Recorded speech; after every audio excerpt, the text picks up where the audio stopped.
Kerala state service pensioners union Chittattura unit വാർഷിക പൊതുയോഗം ജില്ലാ ജോയിന്റ് സെക്രട്ടറി പി.എൻ. ഓമന ഉദ്ഘാടനം ചെയ്തു.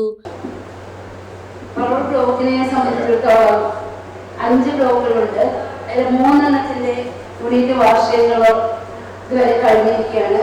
ഇനി 2 യൂണിറ്റ് വാർഷികങ്ങളാണ് ബാക്കി നിൽക്കുന്നത്.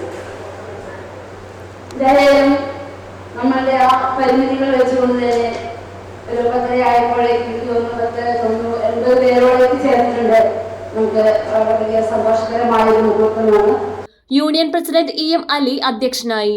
Secretary V N. Rajan, P D. Saleem, K K. Sankaran, K K. Somanathan തുടങ്ങിയവർ പ്രസംഗിച്ചു. ബി. സോമൻ തിരഞ്ഞെടുപ്പിന് നേതൃത്വം നൽകി.